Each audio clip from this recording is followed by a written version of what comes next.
Buenos días, mi nombre es Ángela Arco Pascual y soy integrante del Grupo 1 de Traductología. A continuación vamos a hacer una presentación sobre el polisistema y la traducción. Aquí tenemos el índice o la estructura de nuestro trabajo, hasta que finalmente planteemos unas conclusiones. Como buenos traductores le damos muchísima importancia al contexto, y es necesario, antes de empezar a hablar de teoría de polisistemas, del contexto lingüístico y traductológico en el que nos encontramos. Estamos en una época en la que básicamente hay un gran salto entre el prescriptivismo al descriptivismo. El prescriptivismo básicamente se caracteriza por centrarse mucho, demasiado quizás, en el texto original y la fidelidad del texto original. También además habla de equivalencias totalmente unilaterales, binarias, y de hecho tiene un carácter demasiado inductivo, habla de cómo se debe traducir y ni siquiera considera la traducción como una disciplina fuera de la lingüística. Sin embargo, en el descriptivismo es todo lo contrario, digamos que son dos corrientes que caminan en direcciones opuestas. Podemos ver cómo nos centramos principalmente en el texto meta, así que las variantes ya son más dinámicas, tiene un carácter más bien deductivo, se observa y se describe la práctica traductora, y la traducción ya es considerada como una disciplina totalmente independiente y autónoma de la lingüística. En este contexto, surgen las llamadas teorías sistémicas y no sistemáticas, y de hecho podemos mencionar muchísimas de ellas como la teoría empírica de la literatura, la teoría de la estructura literaria, etc., pero nos vamos a centrar principalmente en la teoría de los polisistemas de Itzhak Erbin-Sohar. Todas estas teorías se caracterizan por una serie de características comunes. Por ejemplo, tienen un carácter descriptivo, en la línea de lo que hemos dicho anteriormente, un carácter también interdisciplinar, innovador y rompedor con respecto a la corriente de lo que es el prescriptivismo, y también pragmático. Además, todas estas teorías se caracterizan porque conciben la literatura como un medio de comunicación que tiene un carácter funcional. Dentro de las teorías sistémicas y dentro de este contexto, encontramos la teoría de los polisistemas. Esta teoría está creada por Itzhak Erbin-Sohar, un lingüista y sociólogo israelí que estudió en la Universidad de Tel Aviv, en Israel. Este lingüista basa su teoría principalmente en el formalismo ruso y en el estructuralismo francés. En los años 70 propone un nuevo concepto de sistema y lo renueva denominándolo polisistema. Su teoría tiene tal importancia y está tan actualizada constantemente que ya son 3 los libros que ha escrito en diferentes ocasiones hablando y matizando la teoría. De hecho, tiene ya muchísimos seguidores o adeptos, entre comillas, como por ejemplo pueden ser Gideon Toury, Shavit o incluso Shefi Yohanan. Además, esta teoría tiene gran aplicación en lugares en los que encontramos una situación de bilingüismo, como puede ser Bélgica, sobre todo en la Universidad de Lovaina, con la figura de José Lambert, o incluso en España, en el caso de Montserrat Iglesias Santos. Vamos a empezar entonces por un concepto muy básico para poder entender la teoría de los polisistemas, que es, por supuesto, el polisistema. Como vemos aquí, tenemos una especie de representación de lo que podría ser un polisistema. Esta teoría concibe que la sociedad es un polisistema en sí, es decir, la sociedad puede ser básicamente este dibujo. Este polisistema está conformado por una serie de sistemas, como su propio nombre indica, cada uno representado por colores distintos porque hacen referencia a distintos ámbitos de la realidad. Por ejemplo, pongamos que el amarillo es la economía, el verde es la cultura, el naranja pues, es otro ámbito de la realidad, pero por ejemplo pongamos que el rojo va a ser en nuestro caso la literatura. Así pues podemos decir que la manera en la que una determinada sociedad ve la literatura va a depender de la posición en la que se encuentre el sistema dentro del polisistema. Además, también tenemos que destacar que todos los polisistemas tienen, en mayor o menor medida, cierta estructura, es decir, todos están estratificados. La mayoría de ellos poseen un único centro, aunque hay otros que poseen más de un centro, y después tiene una serie de elementos periféricos que son los llamados sistemas periféricos. Entonces, ¿qué es un polisistema? Según Itzhak Erbin-Sohar, pues es un sistema de sistemas que se interseccionan, como hemos visto anteriormente, un sistema con otro, de manera que todos son miembros interdependientes. Las características principales de un polisistema es que es abierto, es decir, siempre que hay una nueva realidad se incorpora inmediatamente al polisistema como un sistema nuevo. Es un sistema múltiple y heterogéneo, como hemos visto anteriormente, con diferentes colores representados, estratificado, como hemos visto anteriormente, un núcleo y una periferia, y sobre todo, y muy importante, dinámico. Recordemos este concepto porque posteriormente lo volveremos a retomar. Ya sabemos lo que es un polisistema, según la teoría de los polisistemas, pero entonces vamos a centrarnos ahora en qué es exactamente un sistema literario, que es el circulito rojo, para que me entendáis, que hemos visto anteriormente. Un sistema literario, según Itzhak Erbin-Sohar, es un conjunto o red de elementos interdependientes cuyo papel o función depende de la relación con los demás. Esta definición claramente nos recuerda al estructuralismo francés y al juego de las piezas del ajedrez con el que ya hablaba Saussure en su teoría del estructuralismo. El sistema literario está influido por una serie de factores como los que vemos aquí representados en distintos colores. Sin embargo, la idea de Itzhak Erbin-Sohar no es totalmente novedosa, puesto que estos factores ya provienen de la idea de Jacobson. Vamos uno por uno. En primer lugar encontramos el productor, o en terminología de Jacobson, como todo el mundo lo conoce, el emisor. El productor es el individuo que produce, operando activamente en el repertorio, productos repetitivos o nuevos. ¿Esto qué quiere decir? No tenemos que pensar en el productor como simplemente un escritor que escribe una determinada obra literaria, puesto que también podemos decir que el productor puede ser colectivo. Pensemos, por ejemplo, en la generación del 27. Por otra parte, la producción puede ser directa o indirecta, en función del carácter innovador o tradicional que siga el productor de esa obra literaria. Por otra parte, en la otra cara de la moneda encontramos el consumidor, lo que Jacobson llamaba el receptor. Se define como el que utiliza un producto ya realizado operando pasivamente con el repertorio. El consumo puede ser directo o indirecto. Directo cuando consumimos la totalidad del texto, y cuando consumimos un fragmento o una traducción de ese texto, estamos hablando de un consumo indirecto. De hecho, Itamar Emerson-Hart dice que la mayoría de nosotros somos todos consumidores indirectos. Por otra parte, encontramos un concepto un poquito más complejo, que es el de repertorio, o código en terminología de Jacobson. Conjunto de reglas y materiales que regulan la creación, interpretación y uso del producto. Para entender este concepto debemos pensar en lo que es la música. Pensemos que todos sabemos lo que es un repertorio musical, pues ocurre lo mismo pero con la literatura. El repertorio literario pues es un conjunto de obras espontáneas que crea una sociedad. Lo novedoso del repertorio que plantea Emerson-Hart es que lo elige la sociedad, de manera que la sociedad puede reemplazar y tiene la posibilidad de reemplazar un repertorio, es decir, de establecer unas nuevas obras literarias y instaurarlas en el centro como el centro del sistema literario. Por otra parte, encontramos el producto o mensaje, según Jacobson, cualquier realización de un conjunto de signos y o materiales incluyendo un comportamiento determinado.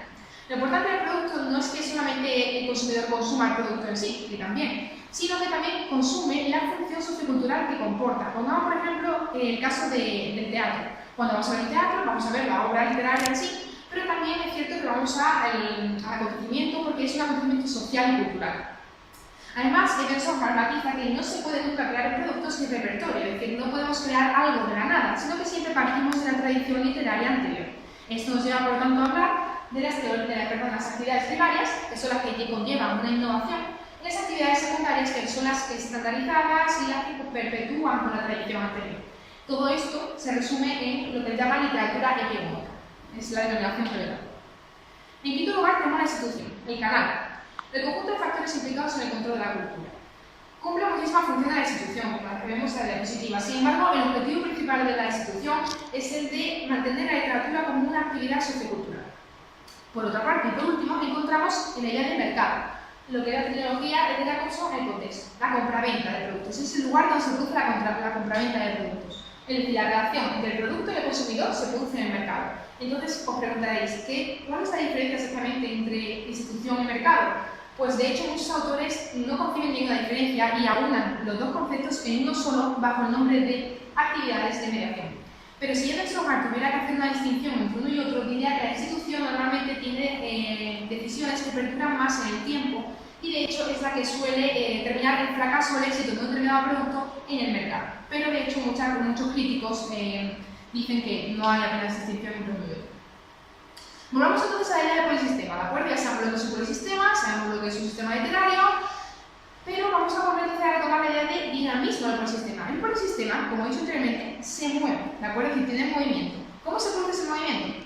Pues se produce básicamente de dos maneras. Movimientos intersistémicos, es decir, son los movimientos entre un sistema y otro, dentro del polisistema. Y luego los movimientos intrasistémicos, como indica su nombre, dentro de un sistema concreto. Vamos a centrarnos entonces en la idea de interferencia, ¿de acuerdo? Primero. La interferencia es básicamente el contacto de un sistema con otro. Aquí tenemos un polisistema y, por ejemplo, aquí tenemos el polisistema literario, que es el que nosotros hemos escogido. Este sistema está unido y está en contacto con otros sistemas de su. Eso es la interferencia. La interferencia se rige por una serie de principios universales. En primer lugar, es inminente. ¿Esto qué quiere decir? Que, según Emerson-Hart, realmente la interferencia tiene que ocurrir siempre. Es decir, no hay ningún tipo de literatura que no esté en contacto con otra literatura. No hay sociedades que no estén en contacto con otras sociedades. Es decir, todos los sistemas están conectados de algún modo u otro, es decir, poseen interferencias de algún modo u otro. Por otra parte, la interferencia tiene que ser unilateral. ¿Esto qué quiere decir? Si, por ejemplo, el sistema literario español influye en el sistema literario, pongamos, de Shanghái, por poner, normalmente el sistema literario español no es consciente de la influencia que ejercen otros sistemas, por lo tanto es una conexión unilateral.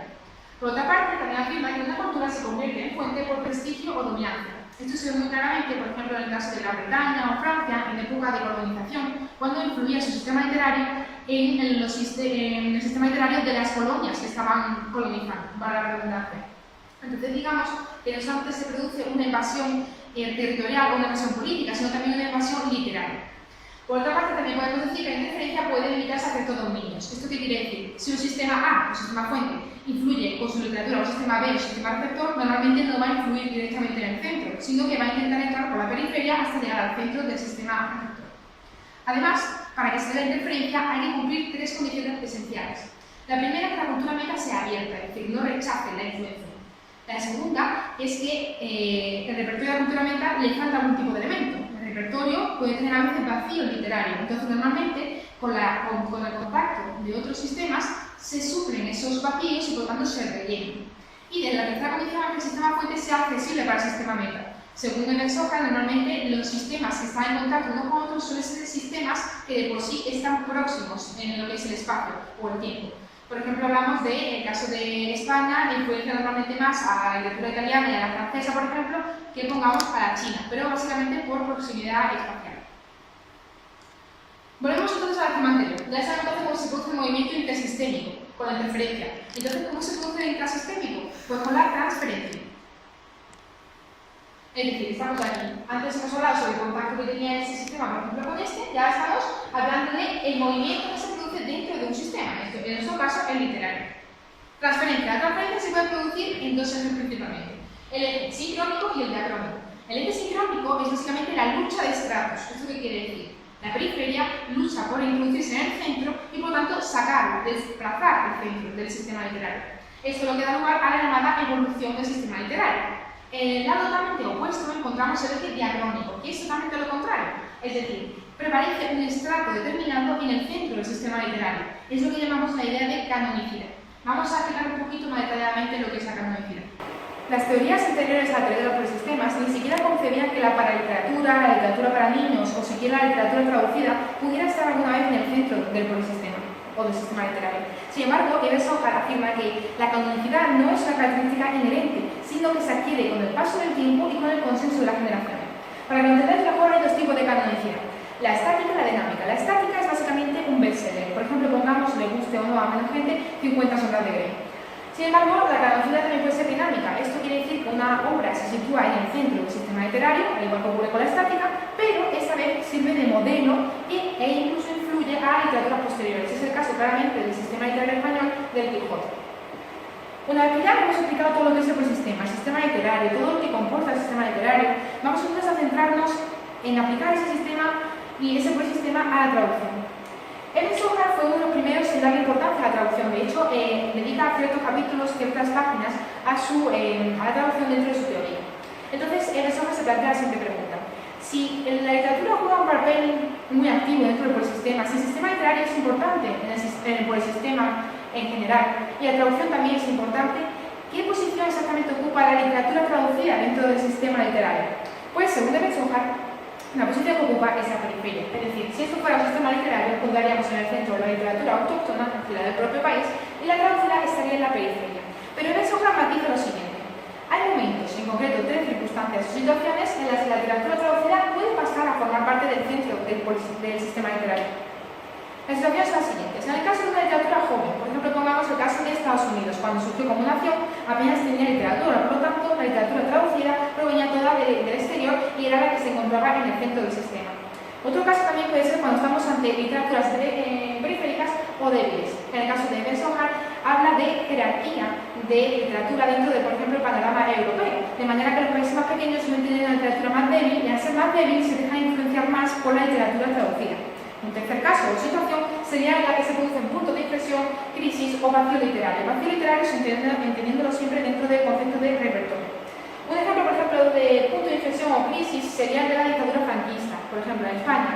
Es un momento en el que hay una gran censura, por el momento histórico en el que nos encontramos, de manera que los autores autóctonos, es decir, los propios españoles, no escribían apenas literatura. Entonces, la literatura traducida, en este caso la anglosajona, tuvo mucha importancia en lo que era la época franquista porque fue la que se situó en el centro del sistema literario. Sin embargo, el polisistema no solamente afecta a la literatura traducida, es decir, a las obras o a los autores en sí, sino a la propia práctica traductora. Según Eben Sohar y también Turing, vemos cómo la traducción puede encaminarse en dos direcciones. Por un lado, a lo que es la traducción exotizante o por otro lado, la domesticante. En palabras de Eben Sohar y Turing, las traducciones tienden a adoptar en lo posible la misma característica que la traducción endógena. Es lo que nosotros conocemos hoy en día como una traducción domesticante. Según Eben Sohar, literatura epigónica, según Turing, se llama adecuación, pero es el mismo concepto. ¿Cuándo se produce esto? Cuando estamos en sociedades o culturas muy homogéneas. Es decir, normalmente tendemos a domesticar la traducción cuando nos encontramos en sociedades homogéneas. Por el contrario, según indica Lambert, se produce el caso contrario en periodos, por ejemplo, de colonización, en los que se impone determinada literatura, de manera que la traducción tiende a ser más exotizante o, en palabras de Turing, aceptable. ¿De acuerdo? Para finalizar, queremos entonces hacer una serie de críticas a la teoría de los sistemas. Estas críticas no las he hecho yo, ni mucho menos, sino autores como Westbrook o Henry, que básicamente plantean cuatro críticas principales a la teoría de los sistemas. La primera es el carácter periférico. Esta teoría surge en Israel, en el eje de Tel Aviv, y según piensan estos autores, podría haber tenido muchísima mayor aceptación si hubiese surgido en el eje de Lovaina, que es el que se encuentra en Bélgica. Además, también critican que Itamar Eben Sohar se centró demasiado en la literatura hebrea sin contemplar las posibilidades de otro tipo de literaturas. Otra crítica que le hacen es que, a pesar de que Eben Sohar siempre afirma que se encuentra dentro del ámbito del estructuralismo francés y desarrolla su teoría a partir de ahí, tomándolo como base, por ejemplo, afirman que la idea del texto con un carácter inmanentista ya no queda, ya no se ve siquiera en la teoría de los sistemas. Otra idea que también critican bastante es la solución que tiene Eben Sohar de dejar siempre la teoría demasiado abierta, según su opinión, la opinión de los autores. Es decir, a veces ni siquiera opta por una opción o por otra, sino que simplemente la deja abierta, espera que se produzcan una serie de críticas y luego matiza constantemente, de manera que su teoría siempre es infinita y siempre saca libros y siempre va puntualizando. Otra cosa por la cual se le critica, y muchísimo de hecho, ha sido que Eben Sohar dijo que las literaturas que no se encontraban en el centro del sistema literario, sino en la periferia, eran denominadas literaturas débiles o baja literatura, y eso fue pues, totalmente un punto bastante crítico en su teoría. A modo de conclusión, podemos decir que la teoría de los sistemas ha afectado muchísimo a lo que es la traducción. De hecho, ya se empezaba a hablar, pues, lo que hemos dicho, de literatura, traducción exotizante, traducción domesticante también. Y de hecho es una teoría que, gracias a su carácter abierto y dinámico, deja que se introduzcan numerosos matices, como por ejemplo la idea de la cultura, y la traducción y la literatura, que es de lo que más se ha hablado en sus últimas investigaciones, de hecho. Además, nosotros para finalizar hemos querido dar una pequeña aplicación práctica para que veamos que la teoría de los polisistemas tiene también aplicación a otros ámbitos, por ejemplo, en el ámbito didáctico. De hecho, aquí hemos explicado cómo funciona un sustantivo desde el punto de vista de la sintaxis, de la morfología y de la semántica. Como vemos, esto es un polisistema. Así que, a modo de conclusión, podemos decir que la teoría de los polisistemas se encuentra en muchísimos ámbitos de la realidad. Y finalmente, encontramos aquí la bibliografía.